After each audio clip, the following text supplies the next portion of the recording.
Notre dernier point du cours, c'est l'étude de la base de Freinet. Alors, on va considérer un mouvement circulaire des centres O et des rayons R.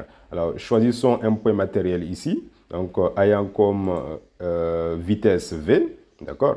Donc, voilà donc la direction du vecteur vitesse. Alors, si la vitesse est dirigée suivant ce sens-là, alors le vecteur tangente sera dirigé aussi, ou bien sera orienté donc, dans le même sens que le vecteur vitesse. Donc, le vecteur tangente est toujours orienté à la même direction et même sens que le vecteur vitesse. Alors, le vecteur normal est toujours centripète, hein, donc vous avez donc n, parce que t représente le vecteur tangente qui a même direction, même sens que le vecteur vitesse, et n étant le vecteur normal toujours centripète, hein, dirigé vers le centre. Alors, centripète et radial, parce qu'il est toujours porté par le rayon, parce que vous avez un mouvement circulaire.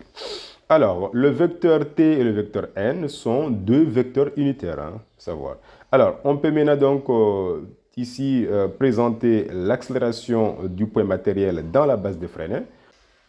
Alors, le vecteur accélération a deux composantes. Une composante tangentielle, donc notée ici par AT, avec AT est égal à la dérivée du module de la vitesse par rapport au temps, avec AT représente l'accélération tangentielle due à la variation du module du vecteur vitesse, appelée aussi la composante tangentielle du vecteur accélération dans la base de Freinet.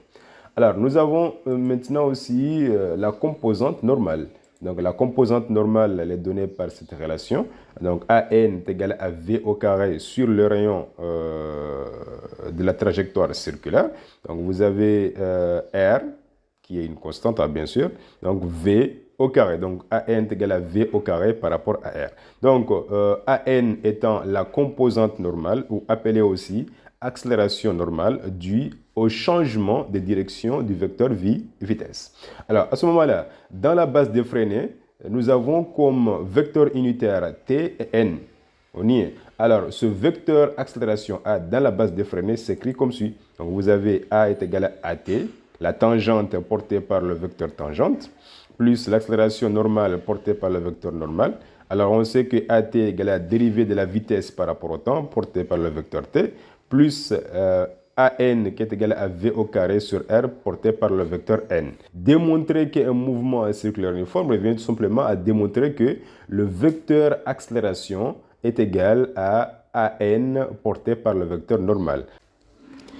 Alors, dans le cas des mouvements circulaires uniformes, le vecteur accélération a les caractéristiques suivantes. Alors, direction radiale, c'est-à-dire portée par le rayon, d'accord? Sens centripète dirigé vers le centre. La module A est égal à AN, qui est égal à V au carré divisé par R, qui est égal aussi à R fois oméga au carré. Alors, R représente le rayon de la trajectoire circulaire.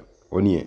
V étant la vitesse linéaire et oméga étant la vitesse angulaire du point matériel.